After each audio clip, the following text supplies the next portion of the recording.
We ready to go?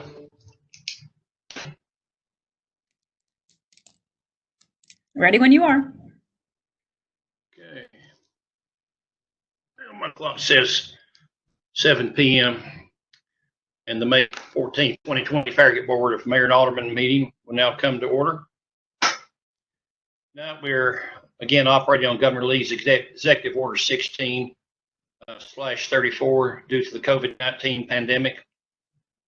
Executive Order 16 concerning electronic meetings has been extended by Executive Order 34 until 11:59 p.m.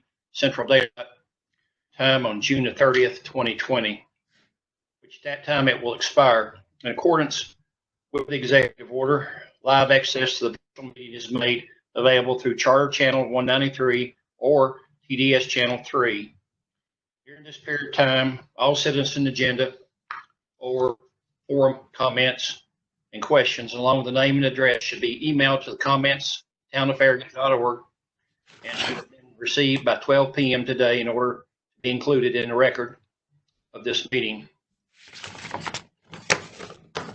All Farragut Board, Mayor, and Alderman meetings will be a public notice per Tennessee state law. They'll also be recorded and can be viewed later on the Town of Farragut YouTube channel. Pursuant to the governor's executive order, all votes taken tonight will be by roll call vote. I'll now ask for the town recorder to take a attendance roll call, please, for a quorum. Alderman Burnett. Alderman Burnett here. Alderman Meyer. Alderman Meyer.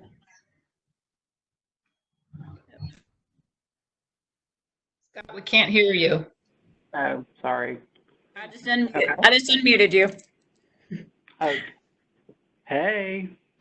I think my wife wished she had that button. That would be awesome. I'm here. I'm gonna keep that button when we get back to being together too. Hide that button from Melissa because I promise she's going to try to steal it. Alderman Pinchuk. Alderman Pinchuk present. Alderman Pavlin. Alderman Pavlin present. And Mayor Williams. Mayor Williams present. Okay, do we have any of the press or the shopper or any other? Yes, sir. We have both Michelle Hollenhead and Margie Hagan on the line as well. Okay, no others. Okay, well, so now I have a motion to approve the May 14th, 2020 agenda as stated. Move to approve. Second. Okay, now ask the town recorder to take a roll call vote, please. Alderman Burnett. Alderman Burnett, yes. Alderman Meyer. Alderman Meyer, yes. Alderman Pinchuk. Alderman Pinchuk, yes. Alderman Pavlin. Alderman Pavlin, yes. And Mayor Williams. Mayor Williams, yes. Let the record show that the May 14th, 2020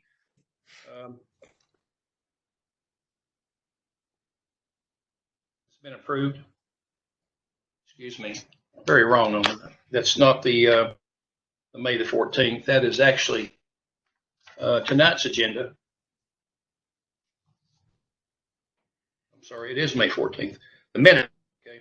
Approval of the minutes. I'm asked for a motion to approve the April 23rd, 2020 minutes as presented. Alderman Pinchuk, approve. Okay. Alderman Pavlin, second. Okay, I'll now ask for a roll call vote, please, by the town recorder. Alderman Meyer. Alderman Meyer, yes. Alderman Pinchuk. Alderman Pinchuk, yes. Alderman Pavlin. Alderman Pavlin, yes. Alderman Burnett. Alderman Burnett, yes. Mayor Williams. Mayor Williams, just let the record show that the April 23rd, 2020 minutes have been approved and will be recorded as the official minutes of the meeting. Okay, tonight we have two proclamations, and the town recorder is going to read both of those. Yes, sir. Our first one is a proclamation for Building Safety Month. It states, whereas the town of Farragut is committed to recognizing that our growth and strength depends on the safety and economic values of the homes, buildings, and infrastructure that serve our citizens both in everyday life and in times of natural disaster. Whereas our confidence in the structural integrity of these buildings that make up our community is achieved through the devotion of vigilant guardians, building code and fire codes officials, architects, engineers, builders, tradespeople, design professionals, laborers, plumbers, and others in the construction industry who work year-round to ensure the safety of the construction of the buildings. And whereas the guardians are dedicated members of the International Code Council, a nonprofit that brings together local, state, and federal officials that are experts in the build environment to create and implement the highest quality codes to protect us in the buildings where we live, learn, work, and play. And whereas our nation benefits economically and technologically from using the international codes, they're developed by national voluntary census codes and standards developing organizations, our government is able to avoid the high costs and complexity of developing and maintaining these codes, which are most widely adopted building safety and fire prevention codes in the world. And whereas these modern building codes include safeguards to protect the public from natural disasters, such as hurricanes, snowstorms, tornadoes, wildland fires, floods, and earthquakes, which according to the FEMA commissioned study by the National Institute of Building Sciences, provide $11 in future mitigation benefits for every dollar invested. And whereas Building Safety Month is sponsored by the International Code Council to remind the public about the critical role of our community's largely unknown protectors of public safety, our local code officials, who assure us of safe, efficient, and livable buildings that are essential to America.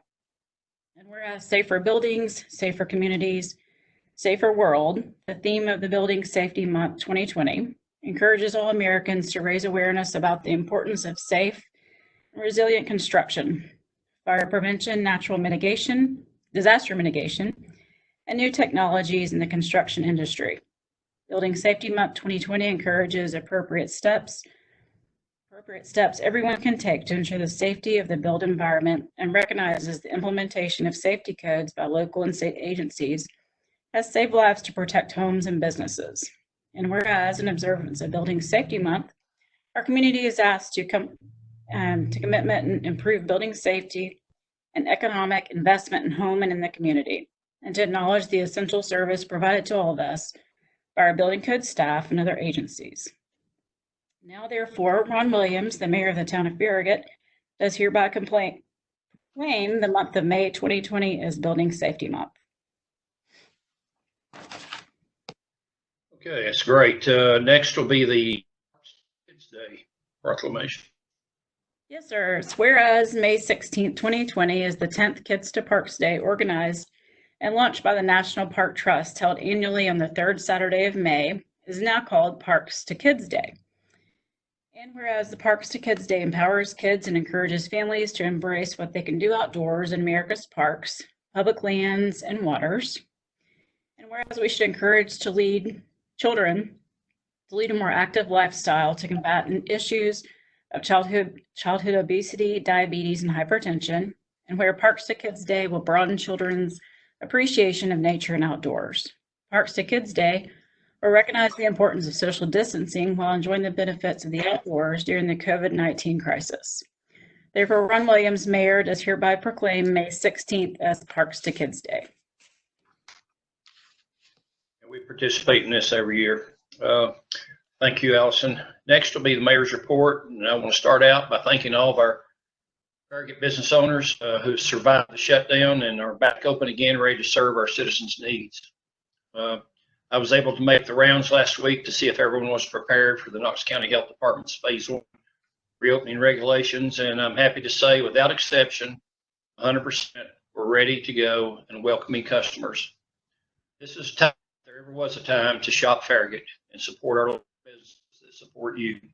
I urge everyone to stay with physical distancing and face masks when shopping in our local businesses. Now I'll yield the floor to Vice Mayor Paulin for her report.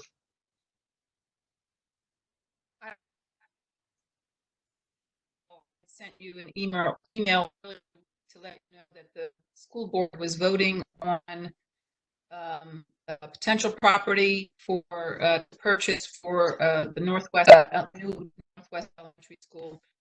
They have postponed that.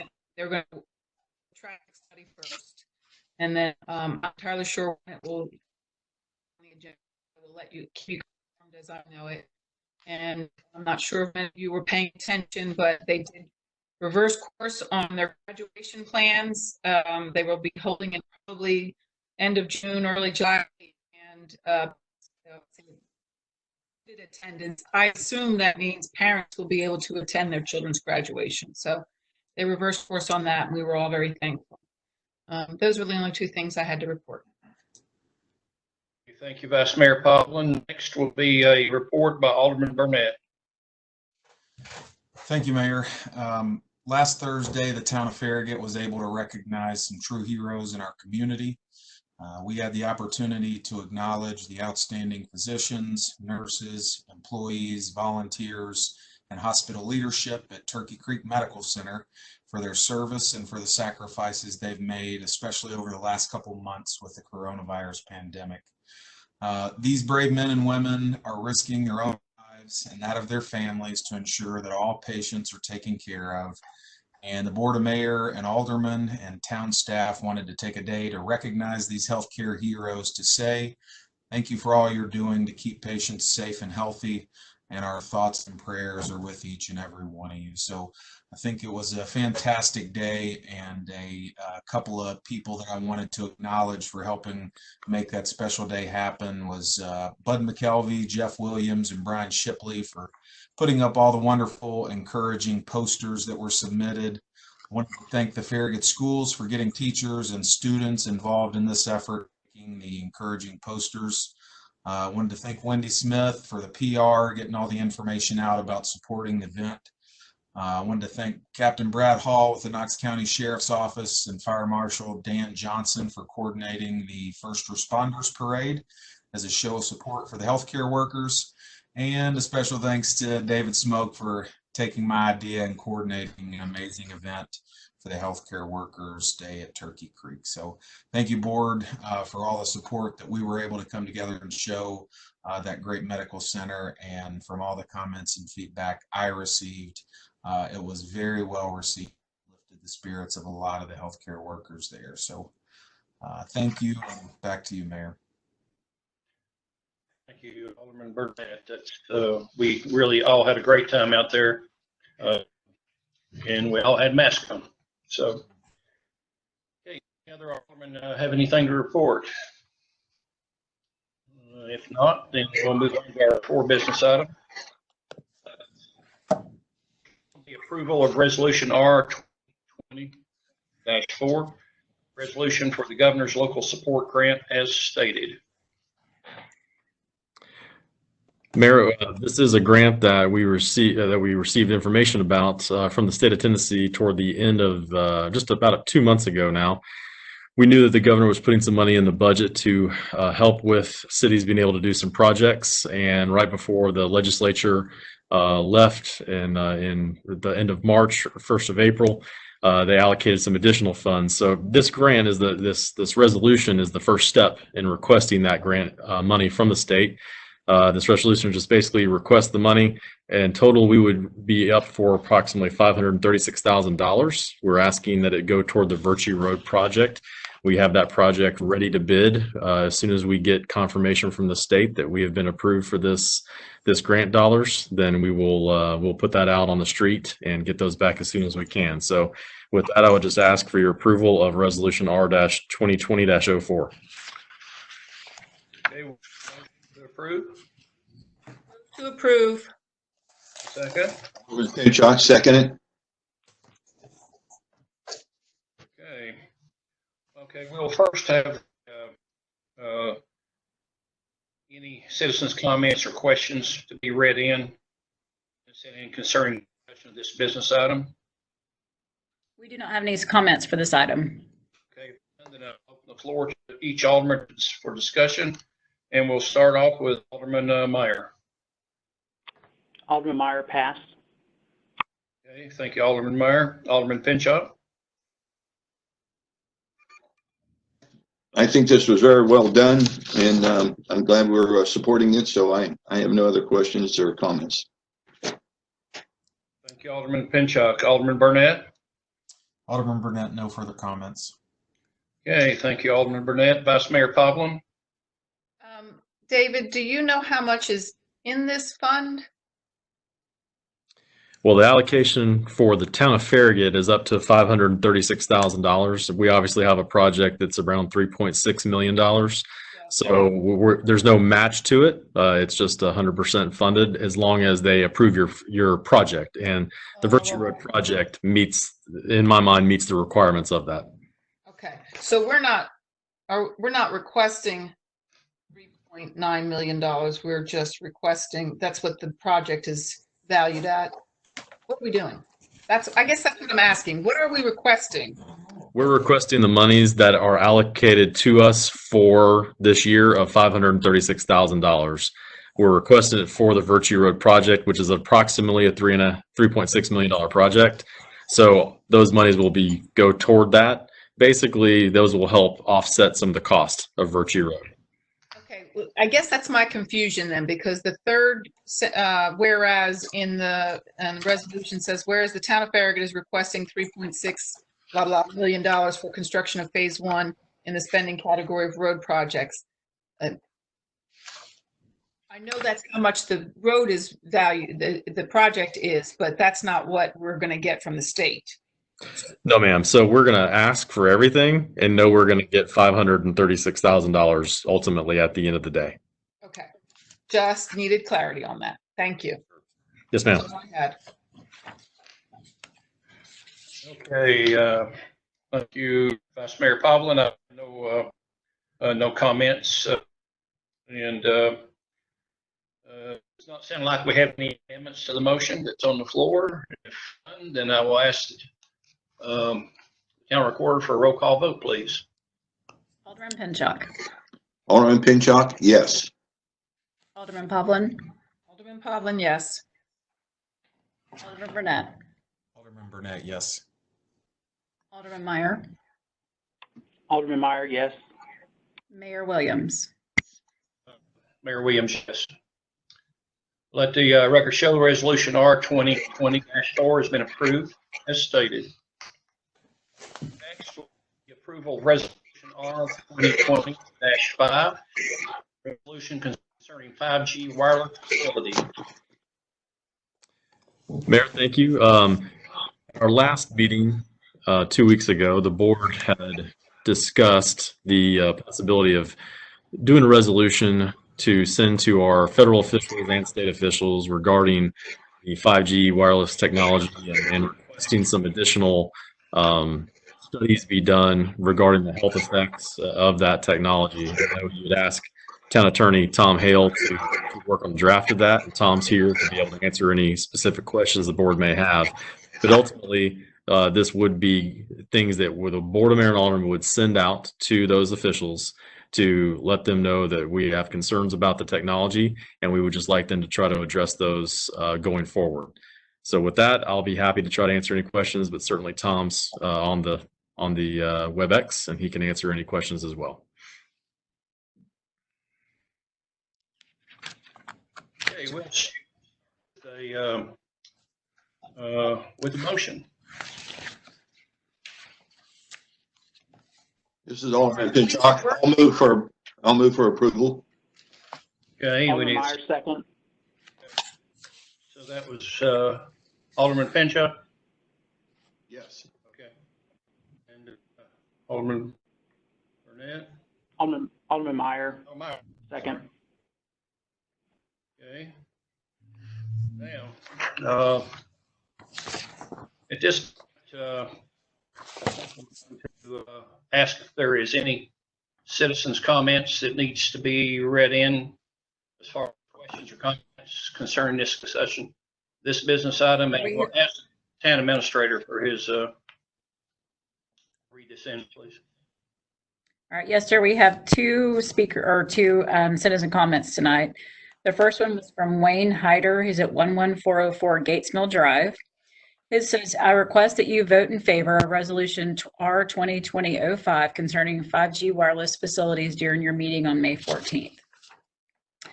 Our second one is for John Hoffman at 11341 Gates Mill Drive. His letter states, I'm writing to urge you to approve Resolution R 2020-05. Before moving forward with the installation of this new technology, it's important to know that it is safe and effective. The very nature of this technology means that it has potential impact not only on the user of the device and service, but of the community beyond. There is inherent hazards and risk associated with radiation, whether it be ionizing or non-ionizing. For the well-being of our community, it is important to have good science and engineering behind the assessment and safety and efficacy. It is important to know that the service provider has carefully weighed the hazards and risks, has implemented the appropriate mitigation, and has demonstrably implemented a solution wherein the radiation level is as low as reasonably achievable, or ALARA. Before proceeding with a large-scale implementation in our community, it's reasonable to ask for an independently produced, peer-reviewed safety assessment at the energy level utilized by the various 5G suppliers. It is reasonable to ask how safety varies as a function of power output. It is reasonable to ask if there is a radio frequency interference on nearby medical devices. It is reasonable to ask if the impact of multiple simultaneously operated 5G energy fields. It's reasonable to ask that worst-case health impact scenarios be identified. It is also reasonable to ask what steps should be taken to minimize the potential harmful impact of radiation in these energy bands. It's important to recognize that safety needs and protections may be far different in commercial or business settings than in a residential setting. All of this and more will be included in a thorough study of the safety and the efficacy of this technology. I've spent my lifetime helping to develop new technologies. I do not fear new technologies. I welcome them, but only after a prudent hazard and risk assessment. We all rely on radiation in our everyday lives. Who among us doesn't have a cell phone, a color TV, a microwave oven, and much more? These products are safe and effective, and we use them without fear. Good standards were developed in conjunction with various professional societies, government and commercial laboratories, radiation physicists, and more. It is reasonable to ask for clear and ambiguous evidence that 5G technology, as planned by the service providers, is safe for its intended use. 5G implementation has been portrayed as a race between nations, a race between competitors, a race to win customers. Races often lead to haste, and haste often leads to unintended problems. As Verizon and its collection of subcontractors have installed their underlying infrastructure throughout the area around Sweetbriar, we have seen these impacts. I lost my spot. There it is. The damage to the sewer lines, water lines, gas lines, and more are mere inconveniences when compared to the consequences of a rush to install and operate an energy field without appropriate safety studies and intelligent risk mitigation. Let's do this right. Please pass this resolution after appropriate deliberation and amendment and use it to press state and federal representatives to slow down the race while a thorough study is conducted. That's from John Hoffman.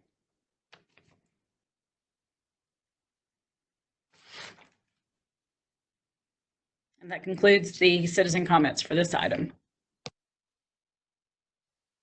Okay, thank you. At this point, I think we probably need to take a minute to write down comments we'll have, because I think we're going to kind of workshop this a little bit. So on the discussion, I think each person may have a comment, and I think we need to probably list that in case we need to do amendments to the resolution, and that way we'll have a clear way to make those amendments. And okay, I'll start out with my thoughts, and I'm going to go to paragraph 8 on the very last line where it says, in spite of substantial information, I need to write or make a note that we strike that and put some opinions as opposed to substantial information. That's number one for me. Number two, and it will be the third to the last line where it says to ensure that the health of the public at large will not be adversely affected. I note that we strike ensure and put protect, and to strike Paragraph, Ron, what paragraph? I'm sorry. well, that last one, Vice Mayor.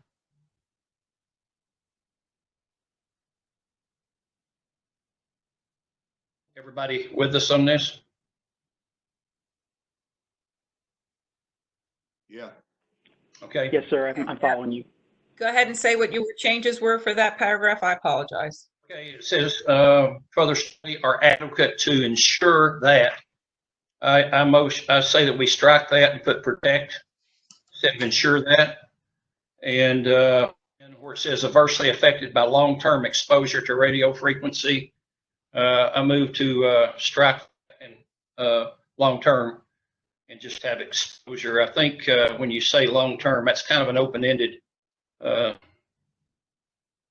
and anyway, that's my suggestions. And Mr. Hale may comment on this if he needs to, and then we'll move on to Alderman Pinchot. Let me just make sure. Can you hear me okay? Yes, sir. I just wanted to make sure I got that last. Would you would strike adversely affected by No, just long term? Okay, I'm sorry. I missed. Didn't understand. strike long-term, period.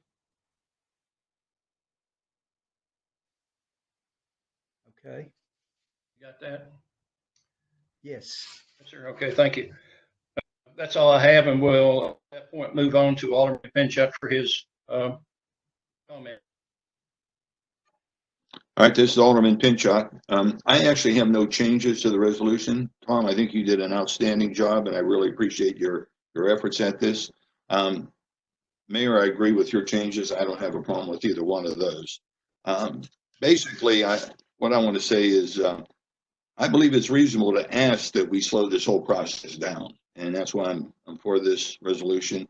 And I agree that haste often leads to unintended problems, as Citizen John Hoffman said. And I know in my business career, haste always got me in trouble, and I think slowing things down is the right thing to do.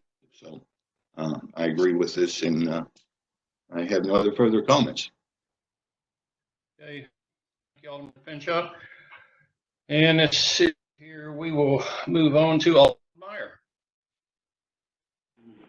Thank you, Mr. Mayor. I have no additions. I echo what Alderman Pinchot has said. I will make the comment that for me personally, I believe this resolution addresses all the current concerns I've had for Farragut residents. And so I'm really glad we're doing it. And thank you, Tom, for your hard work. And thank you, Mr. Mayor, for your edits. I think that they're important, and I think they add to the document. Thank you. Okay, thank you, Alderman Meyer. Alderman Burnett, you're up now.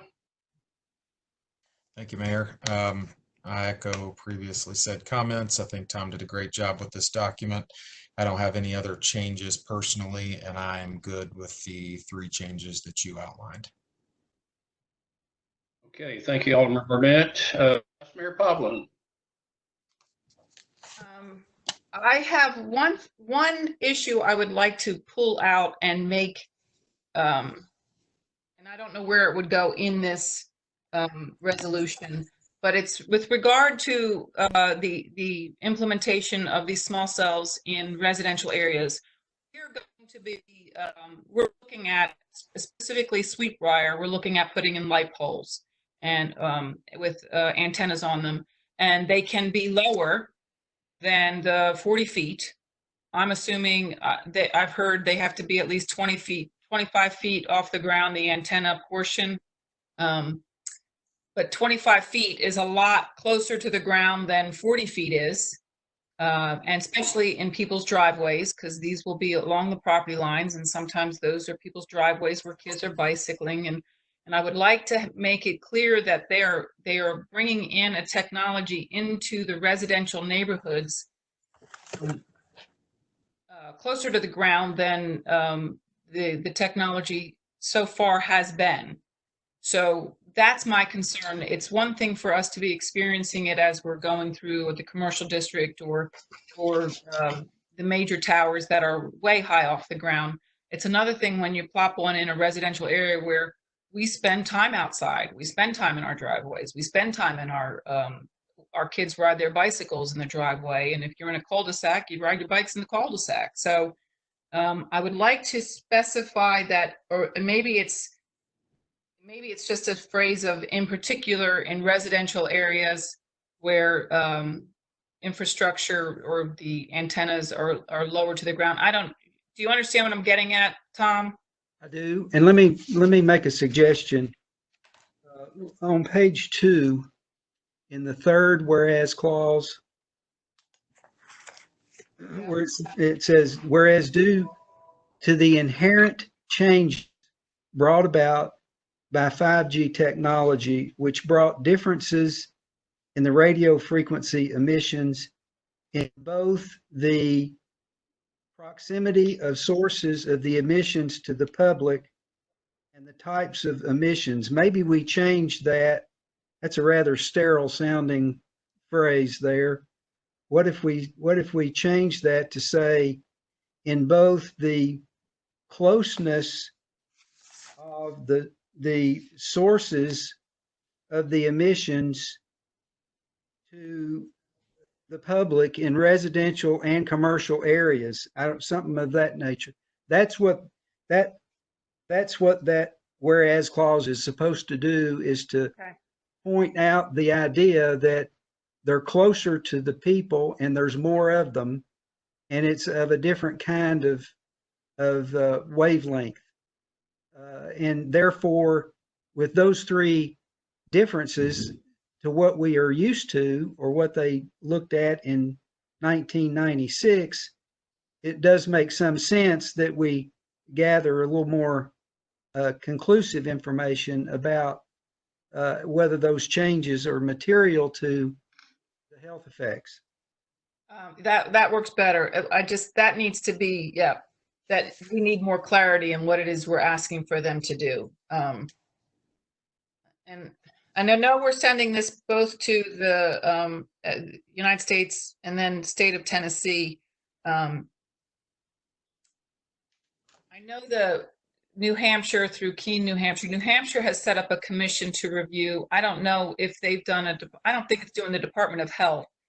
Is this something we could ask the Tennessee Department of Health to take a look at, or is it even worth our time to?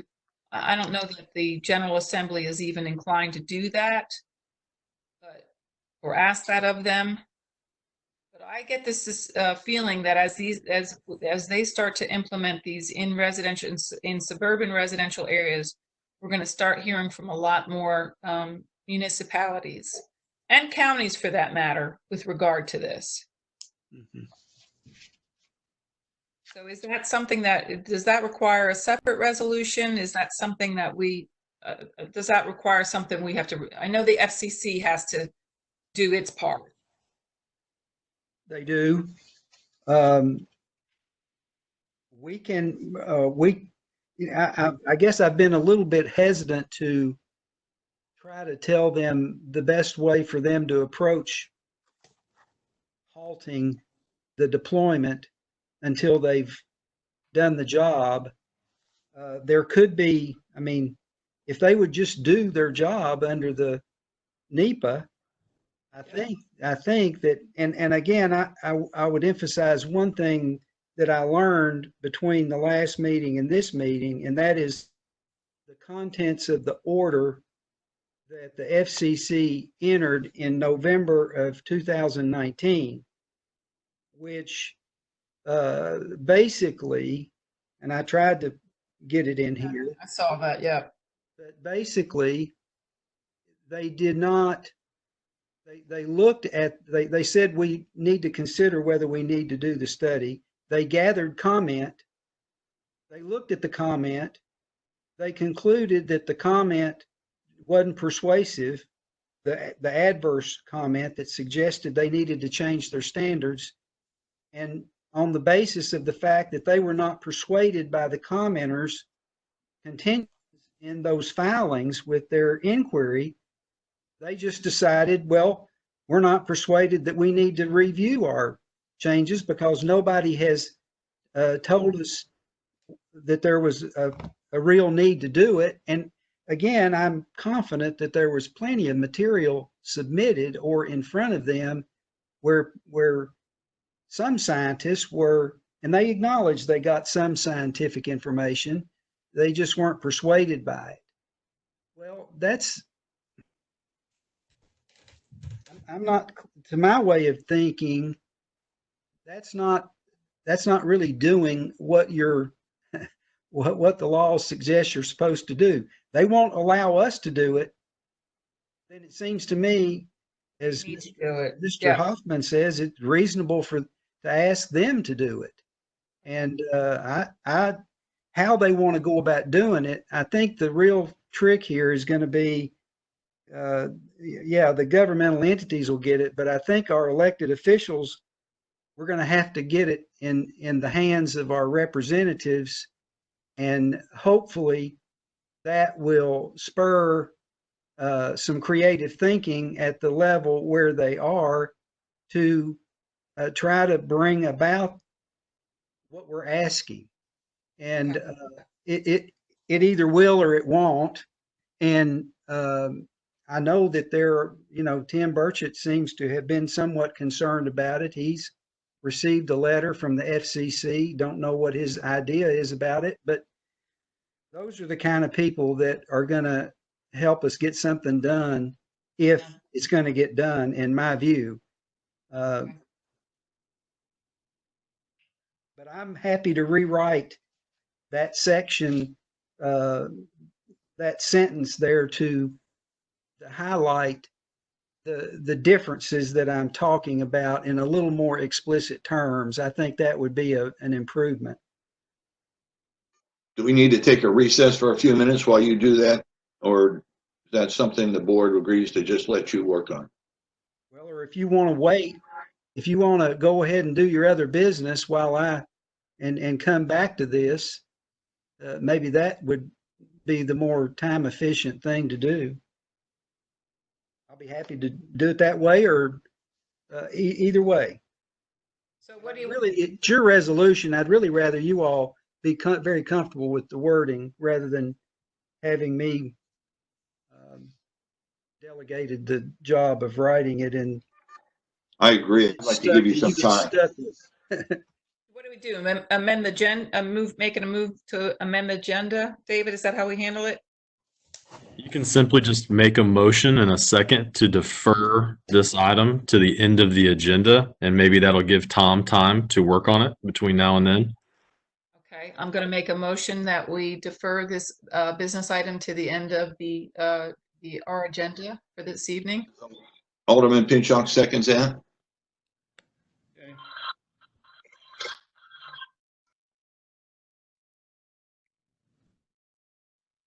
So now we'll just need a vote on that motion and that second. Need a roll call vote, please. Alderman Poplin. Yes. Alderman Burnett. Alderman Burnett, yes. Alderman Meyer. Alderman Meyer, yes. Alderman Pinchot. Alderman Pinchot, yes. Mayor Williams. Mayor Williams, yes. Okay. We will move on to the next business item. The approval of bids for contract 2020-18, which is the Great Chapel Road pedestrian crossing improvements. Mayor, if you'll recall, at a previous meeting, we had this project connected to another project for working on a pedestrian crossing at Watt Road, and those bids came in over our budget. So we went and rebid just the Grigsby Chapel pedestrian crossing portion. We received 2 bids. The low bid came in from Stanzel Electric Company at $40,120.99. That is less than what we originally had got from our prior bid, which was good news. This contract will take 90 to 120 days to complete, and we would recommend award of this contract and approval of the bids. I'm going to move to approve. Alderman Pinchot, Alderman Meyer, second. Okay. We have a I'll ask the recorder to read in any citizens' comments or questions concerning this business item. We have no comments tonight for this item. Okay, we'll move on to discussion. Alderman Meyer, you are up first. Alderman Meyer, pass. Okay, thank you, Alderman Meyer. Alderman Burnett. I don't have anything to add, Mayor. I'm good. I'll pass. Burnett. Alderman Pinchot. This is Alderman Pinchot. Is Daryl present? No, sir, he is not on the line tonight. I'll try to do the best I can to answer whatever questions you have. Well, I had asked him if he could supply us with a actual photo of what this was going to look like, and I wasn't sure if he was able to obtain one or not. I've got a drawing, but I was curious to see if he actually had a photo. I believe Ms. Myers is trying to find that for us and see if she can bring it up on her computer. This may be the site plan for it. Yep. Is this what you're referring to, Alderman Pinchot? I have that. I was wondering if he actually had a photo, but if not, that's fine. I mean, there's so many different ones of these. I was curious to see what ours was actually going to look like. Sure. Let's see if I can do some magic here with the computer. Maybe not. Yeah, it's not working for me. Basically, the black dots that you have on your site plan right in the middle across the pedestrian crossing, those are going to be, they're on the outside lanes, or excuse me, on the outside of the sidewalks are going to be push button controls that a pedestrian will come up to and push that button. And when they push it, then there will be yellow flashing lights there at that same pedestrian crossing that will then visually let cars know that somebody's in the intersection and you need to stop. And so that's what we're going to be adding to this intersection to make it safer, as well as the additional signage for pedestrians. Okay, my question was, are there going to be flashing lights on the sidewalk, on the road, in the island, any of that? Or is it just going to be 2 signs on either side that flash? I believe, Alderman Pinchot, it's going to be 2 signs on either side facing the flow of traffic. So you're going to have one on either direction, east and west, that will have lights flashing, similar to the yellow lights you may see as you're driving down in other parts of town. You know, think about St. John Newman or school flashing signs, that kind of yellow light. That's what will be flashing when somebody hits that intersection and wants to cross. All right, so there's nothing flashing in the island as well, is that correct? I don't believe so. Again, I have to double check with Daryl and I can get that information to you, but I believe it's just on the sides. All right, thank you. Thank you. Thank you, Alderman Pinchot. Mayor Pavlik. Yes, I think we need clarity on that, because it looks like from the order it says we have a pedestrian push button with a 12-inch sign. There's 3 of those, and a pedestrian push button post. There's 3 of those. So I'm wondering if there's one on either side, and what's that in the middle of the island? Because there's a post in the middle of the island. I don't know what it is. I believe that's another push button, Vice Mayor Pavlin, that if somebody gets stuck in the middle and there's a car coming, they can hit it if they're in the middle, and it'll, again, flash the lights too. Okay, but so that's the push button post is different than the, okay, it does say flashing warning beacon, only 2 of those. Okay. Let me ask you this. If we realize, okay, those 2 flashing warning beacons aren't quite cutting it, is there a possibility to put one in the middle? Since if we're running stuff there. There will be electrical there. to add if we feel like we need to do stuff in the future. There'll be conduit to be able to run something. Okay, and it looks like the pedestrian beacon detail that we have is solar, has a solar panel. Does that mean that it's also electrical, or is it completely solar, run by solar energy? If you look at the detail. Correct. If it's solar, then it's going to be just solar. There won't be, there'll be electrical wiring that probably goes from one to the panel to the other, possibly for coordination of the signals, but the actual signal itself will be solar powered. Okay. All right. Okay, thank you, Vice Mayor Pavlo. I'll add to that same train of thought. In the middle where we do have that button, I would suggest that we have asked Stancil to put a just a box in case we do have to go back and rewire something else in. Just be a junction block box with a plate on it. So if we do have to go back and put something in, then that would be there in case we do need to add something, where they wouldn't have to go back and do a bunch of work. Mayor, this is Alderman Pinchot. That's exactly what I was hoping for, some type of light in that center, at least island. So if we could do that. Now, can we ask if you got to change this order up to a certain amount to accommodate, so we wouldn't have to come back to the board? I think that would be up to the board, how comfortable you are. I'm not sure how much another beacon would cost. I know the engineers look at these things closely to figure out exactly what needs to be from a standards standpoint put in for these crossings. So just be a matter of how much that would cost to put in. You know, part of the issue too, Alderman, that we did not, I know, initially put a beacon in the middle of those islands is that, as you know, sometimes those islands do get hit. And when they get hit, you're going to take out everything that's in there. We've had to replace several trees lately. A beacon's a lot more expensive than a tree. And so I think that's part of the issue why we haven't probably looked at putting a beacon in the middle. David, Alderman Meyer, I think that's a very good point. Okay. I think, I'm sorry, can I just finish with your thought? Because I think what you're saying, Ron, I appreciate what you're saying, Mayor Williams. I'm wondering if, I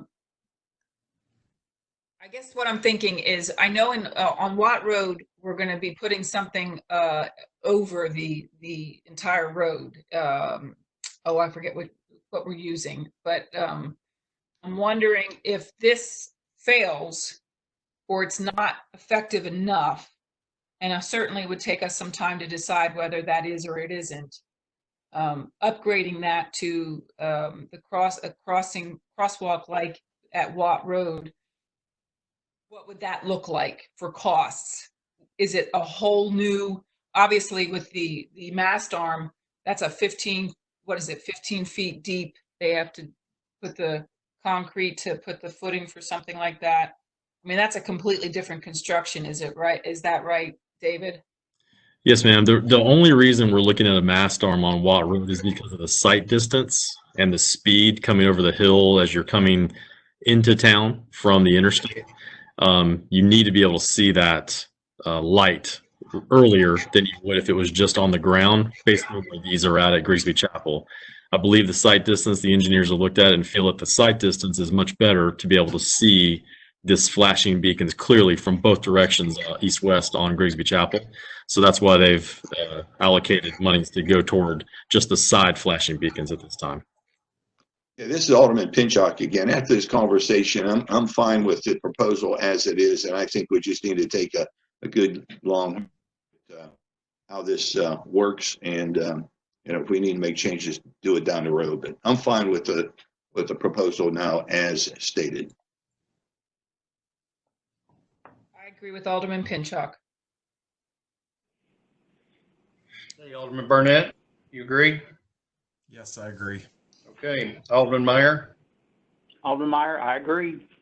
Okay, great. I think if we just put a junction box there in the middle Um, in case we do have to, then the cost will be minimal compared to if you had to go back and re-pull wires. So we can ask for a junction box. I don't think that'd be a big deal to them. Okay, I have a motion. Has seconded. Now I'll ask the town recorder to please take a roll call vote. Alderman Burnett. Alderman Burnett, yes. Alderman Meyer. Alderman Meyer, yes. Alderman Pinchuk. Alderman Pinchuk, yes. Alderman Povlin. Alderman Povlin, yes. Mayor Williams. Mayor Williams, yes. Let the record show that the contract 2020-18 to Stansel Electric has been approved. And next will be approval of the first to professional services agreement with civil and environmental consultants, EC, for engineering service related to stormwater infrastructure repairs. Mayor, the Board of Mayor and Aldermen approved a contract with CEC in November of 2019 to review the Fox Run subdivision, some stormwater issues around the interstate, and give us some feedback on some of the pipes that we knew, stormwater pipes that we knew were some issues around town. They have been able to give us some recommendations regarding the pipes and how to fix those. Many of it we originally thought we may have to actually rip out of the ground and put a brand new pipe in. But there's newer technologies that allow for you to actually slip line or concrete line, do different things like that without having to make as big of a mess really to the streets and the roads, and it costs much less. So we'd be able to do more things with the monies that we have to fix many of the pipes in town. One of the issues is that a lot of the specs that are involved with these cured in place pipes, things like that, they're very specific, lots of detail to them. Our staff has hired CEC to help give us recommendations on that. And so what they are proposing is to basically get up a set of bid documents and specs for all these projects going forward that we can utilize. We'll be able to get these bids out on the street, and then future projects that we have, we'll be able to use the same bids and not have to keep going back to them for additional help for the bid process. One other thing that we ask as part of this contract is another, so that's with a base fee of that would be $33,650. There's also a not to exceed amount of $10,000 for an hourly rate to help as construction is going on. So again, many of our inspectors have not had experience yet with these kind of cured in place pipe processes. And so it would be walking our inspectors through the process at certain times when we need them to help look for things that we should be watching for to make sure it's done properly. And so that would be on-call services. So the total amount requested would be $43,650 for this First Amendment with CEC. Thank you, David. Ask This is Alderman Pinchuk, so moved. Alderman Meyer, second. Okay, now it's the town recorder. Let's see, wait just a minute. I'll ask the town recorder to read in any citizen comments or questions concerning this business item. There are no comments for this item. Okay, then we'll move on to discussion and start with Vice Mayor Povlin. Yes, David, are they actually preparing bid documents for current pipes, or are they just providing us bid documents, like the framework for a bid document? No, they will actually provide the bid documents for the current pipes that we're going to do. And truthfully, they're going to GPS and GIS all those pipes. So that way we know exactly how long they are, how wide they are, and try to get the specifics on those. And then we will decide, some pipes may require a certain type of application, and others may be something different. And so that's what we're going to ask them to do for us on this. Okay, so and we're talking about those 13 pipes that we were looking to address when we were talking with UT. Yes, ma'am, that's correct. Okay.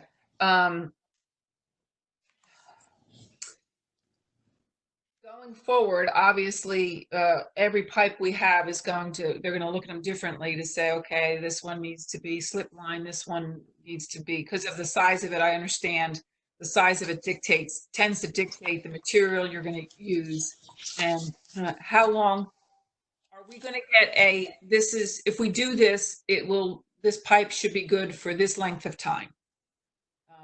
Are they able to give us a general time frame of how long that pipe will be good before we need to address it again? Yes, ma'am. I believe they should. All the manufacturers that utilize these different technologies should be able to give us a period of time that these should last. So we'll obviously take that into consideration anytime we're proposing to fix a certain pipe a certain way. I know, and there's the cured in place pipe has been around for a decade or more now. And so there's a lot of cities out there that have been using it a long time and have really good experience with it. So, I feel pretty confident. The main thing is making sure what the technology is that's put in there. Is it a concrete liner? Is it a kind of a hard plastic type of liner? And then how long do those things last? Does it matter on the size of the pipe? That's what they'll be able to answer for us and get those specs provided to us for.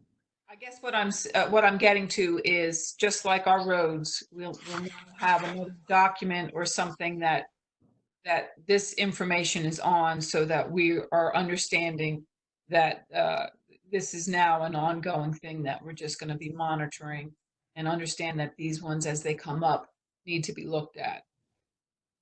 Correct. So these initial ones, they will help us determine what the best method is to fix those with the specs. In the future, if we need their help, maybe on a certain pipe, maybe we don't feel comfortable or confident that we know exactly the kind of technology that needs to be used, they could come out and give us a recommendation. We'd probably pay them on an hourly rate. However, we would already have the bid specs done, ready to go. It would just be a matter of doing it ourselves at that point. Okay.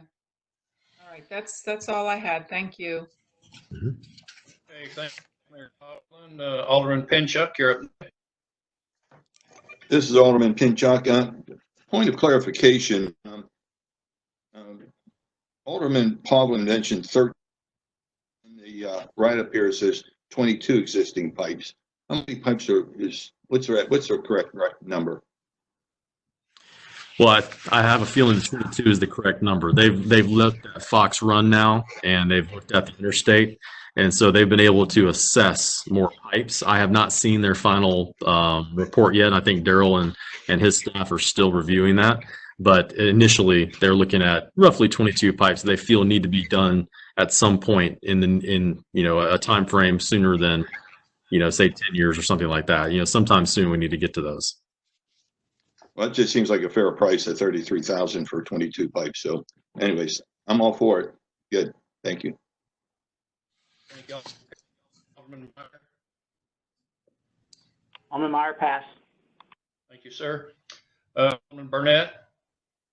Yeah, Alderman Burnett, I'm in favor of it. I think it makes a lot of sense. I love the fact that the town staff is going to be making these corrections, but also learning how to do this on our own in the future. And from the look of things, it sounds like it could save a lot of money in the long run. So I'm in favor. Okay, sir. I think what this meant was 22 pipes, that the 13 would be in that 22. Correct. That's how I understood that. Okay. I have a motion on the floor with a second, and ask the town recorder for a roll call vote. Alderman Meyer. Alderman Meyer, yes. Alderman Pinchuk. Yes. Alderman Pavlin. Alderman Pavlin, yes. Alderman Burnett. Alderman Burnett, yes. Mayor Williams. Mayor Williams, yes. Let the record show that the agreement with CEC has been approved. And I guess we need to check with Lawyer Hale to see if he's ready. If we will move on to ordinance, and then we'll come back. I think I'm about ready. Okay. Then we'll reopen the resolution. Just a minute. That would be resolution 2020-5.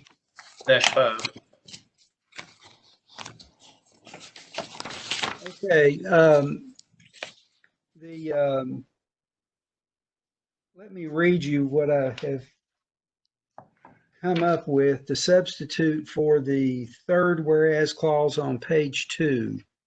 of the resolution. The one that starts out, whereas due to the inherent changes. I think I can piece this together.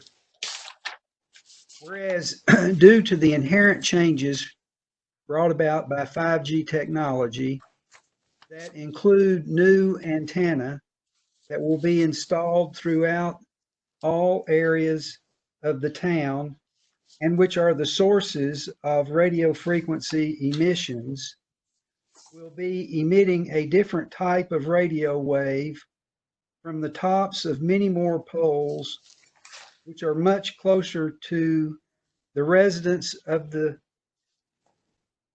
community,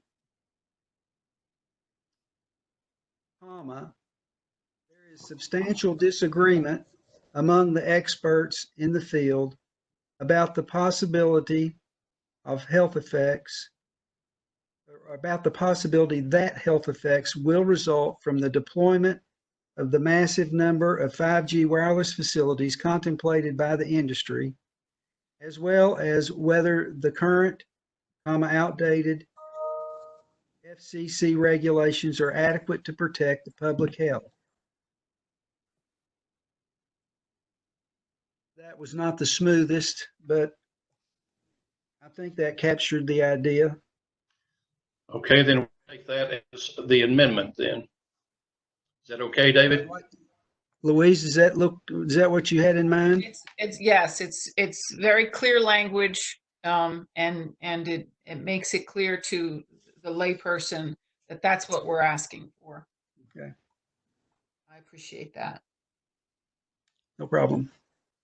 So Okay. I move to amend for that amendment with all the amendments. Do we need to make a motion to move with all the specified amendments?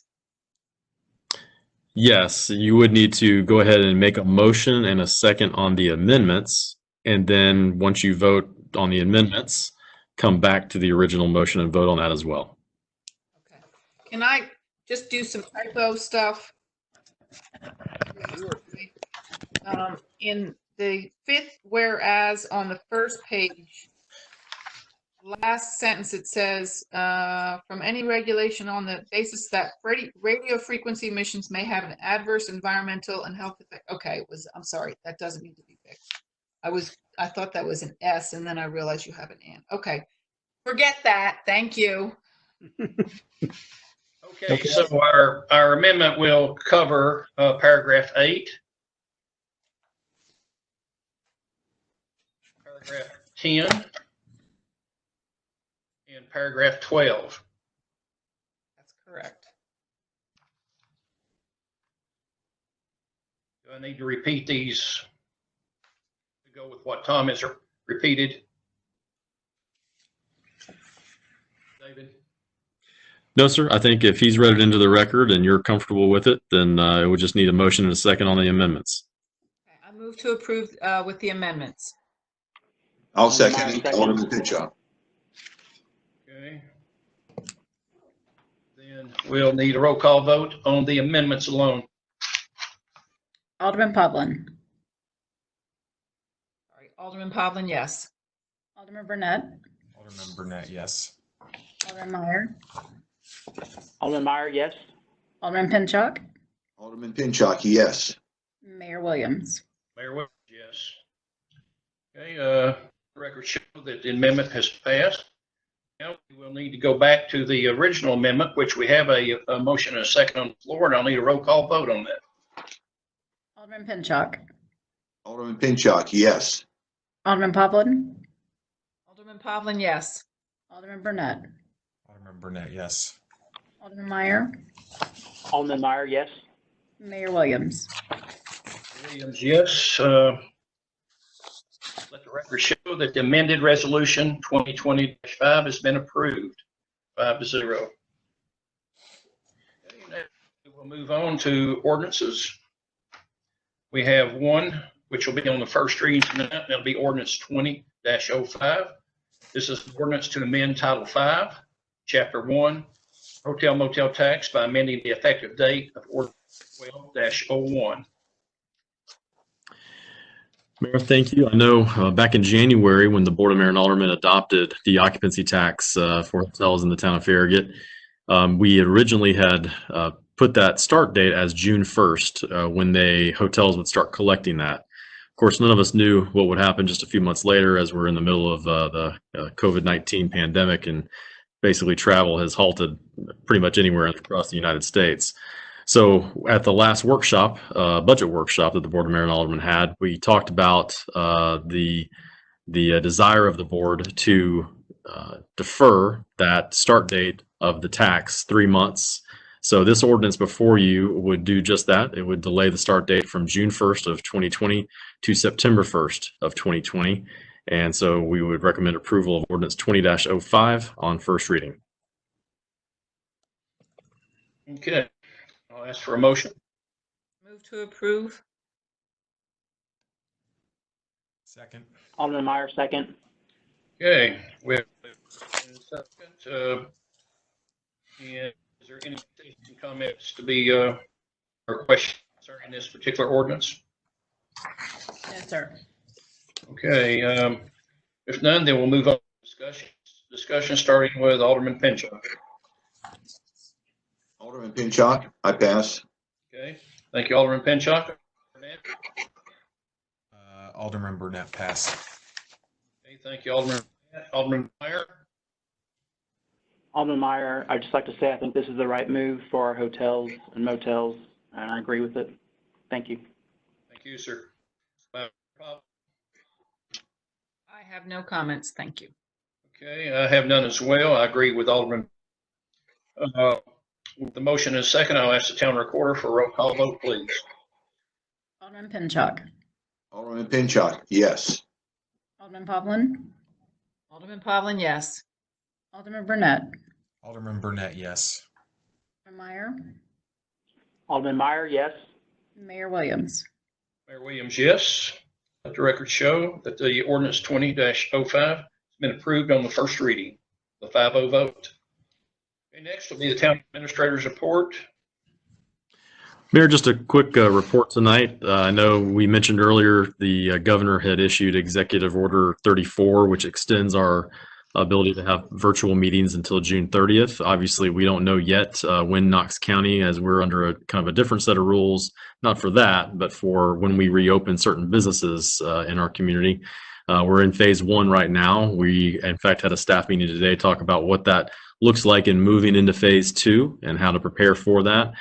So we'll be giving you some updates on that soon, and then hopefully get that out to the public as soon as we can as well. But we are preparing for that, and I think our staff is doing a great job of staying open. We've been open ever since this happened. Just the building hadn't been open. We've been here working and doing inspections, doing everything we can with the public.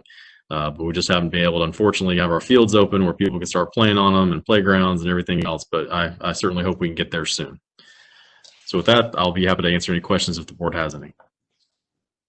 Okay, to clarify, what David's talking about is any questions that the public has. We're still staffed in the town hall, so if they need any questions answered or anything to that nature, whether it be from David's staff or Mark's staff or Daryl's staff, then there are people there to answer those questions. So just wanted to clarify that for everyone that's watching or listening. So thank you, David. And next will be a town attorney's report. And Tom, I think we sure thank you for your service tonight and doing this resolution for us. I think it's what we really need to start with. Thank you very much. You're welcome. And I have no other report. Okay, sir. Then we'll move on to citizens forum. Thank you, Tom. Excuse me. Thank you all. Anything else on? Okay, citizens forum pursuant to the governor's executive order, we ask that all citizens' comments be emailed to comment@townoffarragut.org, which must, along with their name and address, be received by 12 p.m. the day of the meeting to be included in the record of that night's meeting. I'll ask the town recorder to please read in any comments or questions from the citizens, please. Yes, sir. Our final comment tonight is from Laura Squires, and she has a couple of questions on here. Her first one is, what is the status of the initial 11 site applications? The next one, did Verizon respond to Farragut regarding the conditions or requests that were conditional to the approvals granted upon first reading, even though dozens of town residents opposed at the January 16th Planning Commission?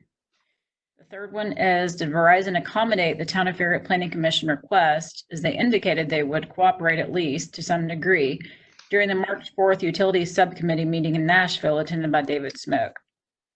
The next one, if those conditions were not met, will Farragut deny the site approvals and does the application process start over? The next one, has Farragut received additional site applications, and if so, how many? Does Farragut know if the LCUB co-locate request is finalized, and how many PSS and Farragut will be antenna sites? The next one, what is the tree trimming pruning plan for impacted areas? Will they only be allowed to prune trees near their actual antenna, or will they be allowed to prune anything in the location in or overhead the right-of-way? I question if they prune the entire right-of-way along each deployment area to improve their ability to transmit signal. Will this essentially result in some neighborhoods getting a crew cut to Farragut's beautiful established trees? Thank you for your additional information, as it's difficult to get current information. And that's from Laura Squires at Woodland Trace. I'll ask the town administrator to answer these, please. Thank you, Mayor. The initial 11 of small cell sites that Verizon turned in back in January that were conditionally approved by the Planning Commission, they were resubmitted recently. Staff has gone through those resubmittals. There are still some deficiencies in some of the responses that they gave us to those 11 submittals. And so we cannot issue any permits until they obviously meet those conditions. And so they're getting closer, but still got a little bit left to do on those. I know that the question was asked about, were they willing to change anything from those 11 submittals? And Verizon has determined at this point that they are not going to agree with anything outside the scope of what the Planning Commission approved at the January meeting. So our issue is that due to the limitations that Tennessee law places on us as a municipality, there's little we can do other than to ensure that they meet the requirements of those initial agreements and approvals by the Planning Commission. And so that's what we intend to do. I know I've gotten verbal feedback from both LCUB and Verizon that they have reached an agreement on a pole attachment or pole co-location requirements. Don't know exactly how many poles they would be able to utilize, and that's really just due to their network and how high the poles are, where the energy fields are, things like that. But certainly they have those things in place now so that they can co-locate in places that they are able to. And with I think there's two different things. One is the fiber that's going to be run, and then the other is obviously any type of poles that get put up. With the fiber, most of the fiber that they're doing, they're boring. So they're going to be going underground, and they've told us that they have the ability to go very deep underground in order to get under a tree if they have to. So they don't anticipate having to damage any trees, any type of anything overhead, let's say, in these areas. Of course, if they have any kind of tower comes up in the future, they're going to have to give us a site plan. They're going to have to show us any kind of things that they want to do when it comes to any kind of tree trimming, let's say, and we would have to approve that for that location. So they are not allowed to go out there and say tree trim or do anything like that without our authorization. So we'll look at each of those on a case-by-case basis. But at least for the initial fiber installations, we don't anticipate any of that having to take place.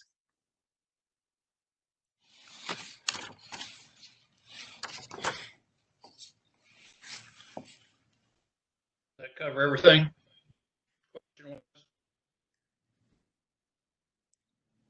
I hope so, Mayor. I tried to cover everything that was asked about for that. Hey, does any of y'all have any comments on any of this? I do have a few comments. Comments I've been working on for some time. there's a narrative that keeps getting pushed by a few residents in town that we aren't doing, we have more control than we do. And I think I've been very frustrated in trying to explain how little say we have over this process. There is a state law, and I know people hear that and we have to abide by it. I don't think citizens truly understand the broad authority states have to control local governments. The Supreme Court has held that various provisions of the U.S. Constitution that protect individuals and private entities from certain governmental actions were not intended to override that basic state-local relationship, and so do not protect local governments. Dillon's rule applies in the state of Tennessee. We are created by the state. Our charter is delineated in Title VI of the Tennessee Code. One way to describe our relationship is that the town of Farragut is merely a tenant at will of the legislature. We are beholden to the state law. The most effective way we have to deal with the state law is to work with Jason Zachary to change this state law. And that is the strategy that I think we really need to pursue, is to keep a steady eye on all of the issues we are seeing, because TASER is required to make a report January 2nd, I believe is what it says, 2021 in the state law. We need to, through Jason, we need to be working. I know they go back into session in June. We need to make sure that he is well equipped with all of the struggles that we're seeing because of the implementation of this state law, the lack of time that we have from our staff to review this stuff. We feel assaulted, really. The residents in this area that are getting this are feeling assaulted, and now they're adding more fiber. They're breaking pipes. They're breaking water pipes, sewage pipes. It's been quite a mess, and we're very frustrated from our perspective because there isn't a lot we can do. But I am very tired of this narrative that I'm sitting here and saying, "Oh yeah, go for it." We have no ability to do anything about this, but to affect change through our elected or state representatives. So we all need to be talking to our state representatives, I guess is what I'm saying. That's all I had to say. Okay, thank you, Vice Mayor Pavlin. Any other aldermen have a comment? Could I chime in just a little bit here? Sir. Tom, as the staff has been reviewing these conditions, I have been communicating with the legal counsel for Verizon, who has reached out to me early on. I think recognizing that we're getting a totally different kind of citizen reaction than most municipalities are getting. And while she's reached out and has been trying to offer assistance, she's not offering any type of advice or constructive help beyond what we were already doing. One of the things we have been working on is the amendment, a proposed amendment to the state law that would, we believe, be about as far as we could go to regulate these things in our rights of way. You know, if you go and ask a legislative body to just overturn a law, it's probably not going to happen. Not one that they spent 2 years enacting and discussing with the TML and all the other different groups they had to deal with in order to get this law passed. But as we learn problems with the law, there are some things that we can ask for that would be very helpful, but which I think would be viewed reasonably by the people in Nashville, and which might actually get some traction and help us. Part of the thing that distinguishes the town of Farragut from almost any other municipality that Verizon has dealt with is that we actually had a lot of aesthetic standards and a lot of limitations on what utilities could do in our rights of way or in our community, which gives us a big leg up, because one of the premises of this law is we have to treat these carriers the same way that we have treated other utility carriers. And so to the extent that we have allowed other utility carriers to use our right of way in a particular way, we're not permitted by this law to come up with a different way that we want these telecommunications carriers to deal with things. That's a big, big limitation, because as we all know, if you drive around town, look around, there's a lot of telephone poles, and there's a lot of light poles, and there's a lot of other kind of poles all about in our right of way. So luckily, we've had utilities underground in our residential areas pretty much since the beginning of the town's existence.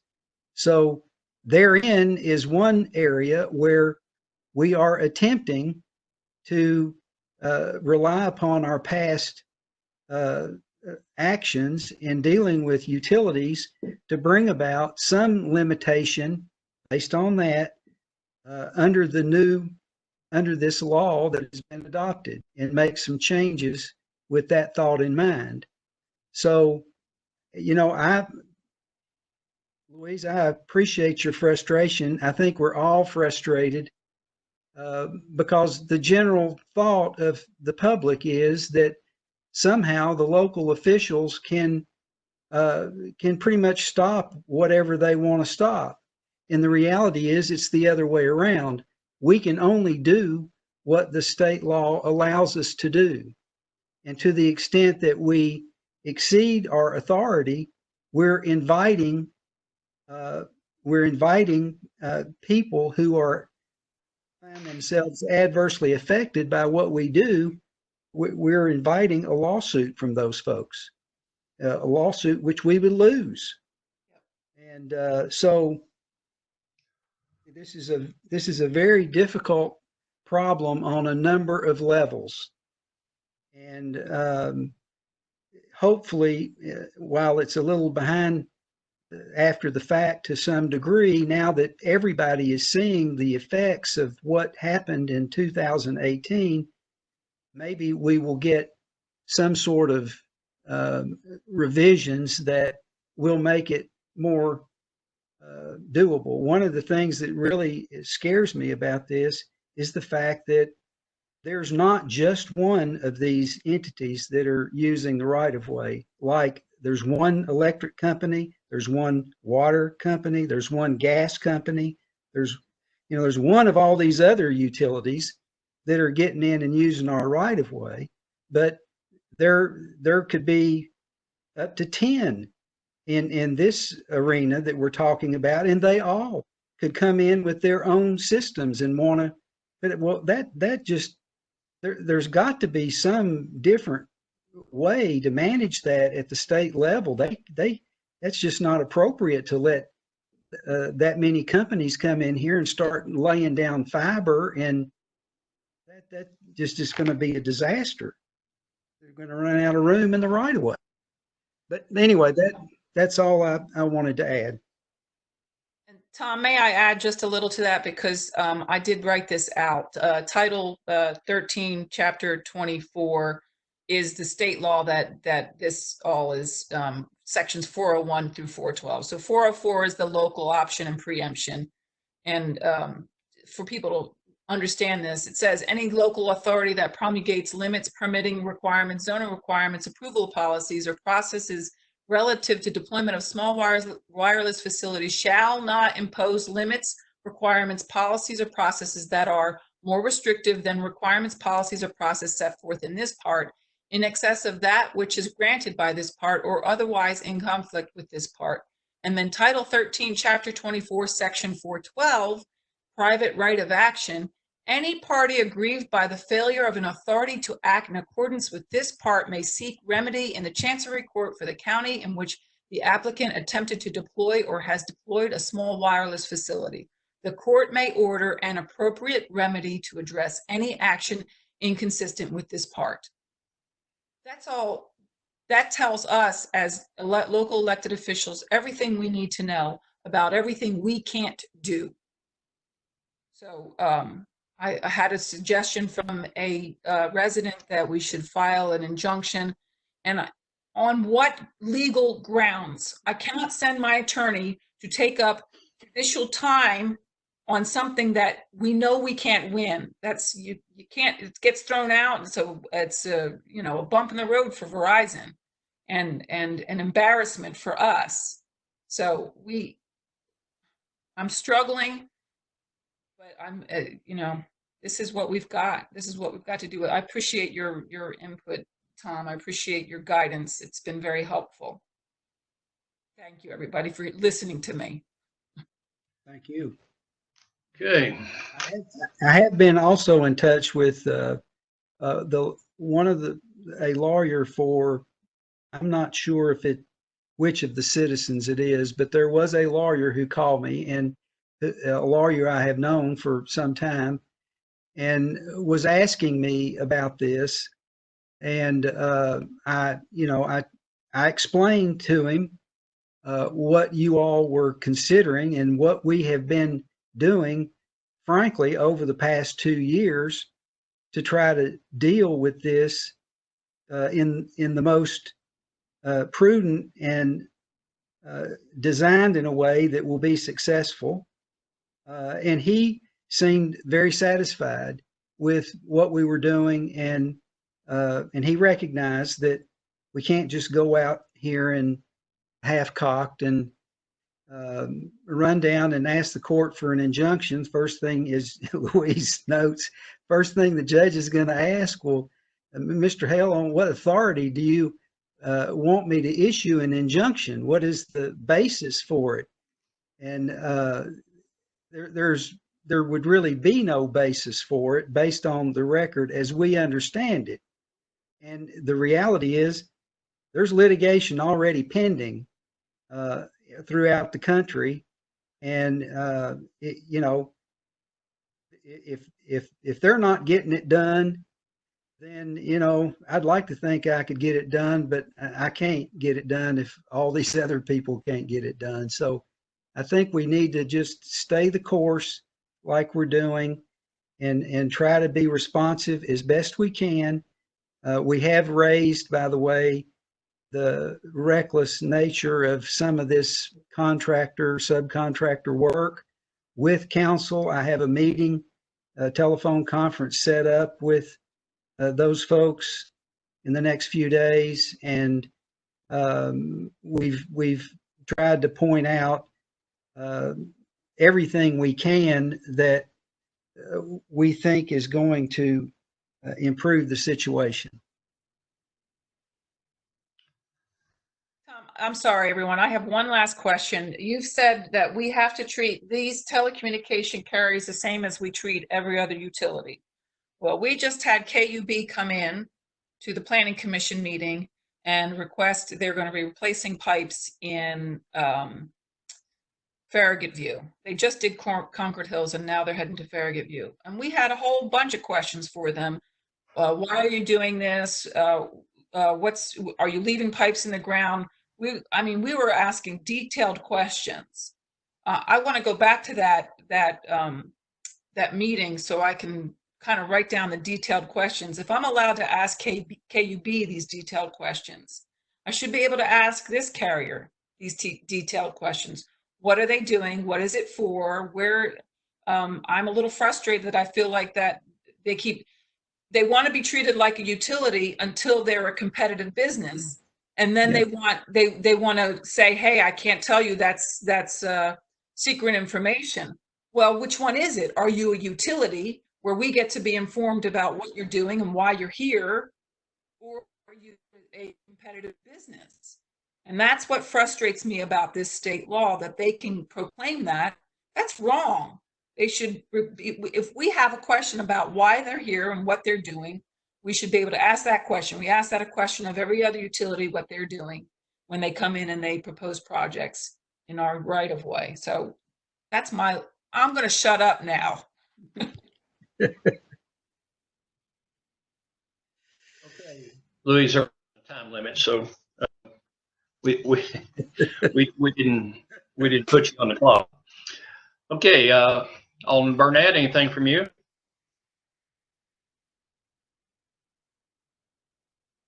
I'll take that as no.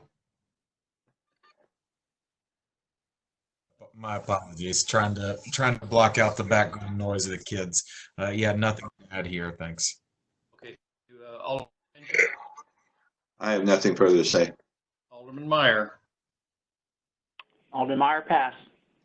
Okay, sir. Same here, and the time is approximately 8:29 p.m. and without objection, the May 14th, 2020 Farragut Board of Mayor and Alderman meeting is now adjourned.